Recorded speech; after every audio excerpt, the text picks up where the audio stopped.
Big bull Rakesh Jhunjhunwala बाजार के सबसे बड़े निवेशकों में से एक है। वो अपने अनूठे निवेश सिद्धांतों के लिए भी हमेशा मशहूर रहेंगे। अब क्या क्या थे उनके निवेश के सिद्धांत? सुमित हमारे साथ है जो हमारे साथ ये साझा करेंगे। सुमित, देखिए, एक पहली चीज तो हमेशा ऑप्टिमिस्टिक व्यू उनका रहता ही था और एक बिल्कुल डिफरेंशिएटेड व्यू आप मान के चल सकते हैं, क्योंकि अभी कुछ देर पहले जब बातचीत हो रही थी कि सबसे ट्रबल टाइम में वो किसी भी कंपनी की ऑप्टिमिज्म को पिक करते थे। टाटा मोटर्स सबसे ट्रबल टाइम में जब था, जब उनका घाटा रिकॉर्ड स्तरों पे था, तब उन्होंने पिक किया। एविएशन सेक्टर जबकि बिल्कुल ट्रबल टाइम में था, तब उन्होंने पिक किया। गेमिंग स्पेस, होटल स्पेस, ये वो स्पेस जब कोविड में सबसे ज्यादा डील कर रहे थे, तब उन्होंने पिक किया। कुछ कोटेशंस आपकी स्क्रीन पर। सबसे पहले तो पैसा खुद का लगाएं, पिताजी और ससुर ये पैसा ना लेकर आप ना लगाएं, इन पैसों को अपने पैसे को ही लगाएं। दूसरा, हमेशा ऑप्टिमिस्टिक रहें। गलतियां करें कोई बात नहीं, लेकिन उसको दोहराएं नहीं, उससे सबक लें और उसके हिसाब से ही काम करें। हर गलती आपको कुछ ना कुछ सिखा के ही जाती है, उससे सीख लें और उससे आगे बढ़ें।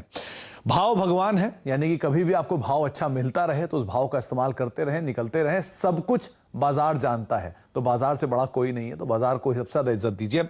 और उसके अलावा वैल्यूएशन बहुत इंपॉर्टेंट पार्ट होता है। कोई भी चीज कभी ना कभी बहुत महंगी हो जाती है, तो अपने वैल्यूएशंस को संभलें और उसके हिसाब से ही निवेश करें। उन कंपनियों के पीछे नहीं दौड़े जो सुर्खियों में है, यानी कि हर वो कंपनी जहां पर बहुत ज्यादा न्यूज फ्लो है, हर वो कंपनी जहां पर बहुत सारी खबरें हैं, उनको आप अवॉइड करें। जब उनका बैड टाइम आए, अगर अच्छे फंडामेंटल हैं, तो वहां पे आप निवेश जरूर कर सकते हैं। और सबसे बड़ा टीचर अगर कोई है तो वो है मार्केट। आप कभी भी उसके पलट नहीं जा सकते, उसके उलट नहीं जा सकते। आपको हमेशा उसके साथ ही रहना होगा, हमेशा उसको इज्जत देनी ही होगी। और कभी भी किसी गलती करने से आप ना डरें। गलतियां होती रहती हैं, लेकिन गलतियों से सबक लें और उससे लर्निंग्स के साथ आगे बढ़ते हुए दिखाई पड़े। और उसके अलावा नुकसान लेने की कैपेसिटीज देखें। अगर आपकी कैपेसिटीज हैं नुकसान लेने की, तभी आप बाजार में आगे बढ़ेंगे, तभी आप बाजार में कुछ कमा के निकल सकते भी हैं।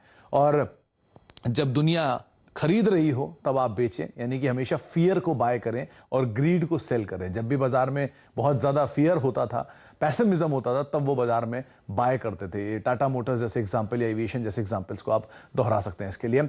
और बेहतरीन मैनेजमेंट वाली कंपनियों में निवेश करें। इसीलिए उनकी जो ज्यादातर होल्डिंग थी, उस ज्यादातर होल्डिंग के बड़े हिस्से जो टाटा ग्रुप के अंदर थे, चाहे रैलिस हो, आप टाइटन की बात कर लें, टाटा मोटर्स की बात कर लें, टाटा टी की बात कर लें, जो उनका पहला इन्वेस्टमेंट था। तो ऐसे कई सारे नाम उन्होंने चुने इसीलिए टाटा ग्रुप से, क्योंकि वहां पर एक मजबूत मैनेजमेंट को देखकर ही वो निवेश करें। तो कुछ ऐसे पॉइंटर्स जो कि वो हमेशा अपने हर इंटरेक्शन में बताते थे, तो उनको जॉट डाउन करके आपके सामने रखा गया है।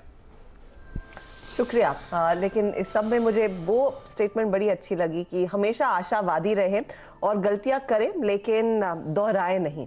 वही इनफैक्ट एक सबसे बड़ी लर्निंग है जो हम सबको रखनी चाहिए अपने जहन में जब हम राकेश झुनझुनवाला को याद करते हैं। इस मोड पर हम लेंगे इसका कार्यक्रम में एक छोटा सा ब्रेक, लेकिन खबरों का सिलसिला CNBC आवाज पर जारी रहेगा। आप देखते रहें।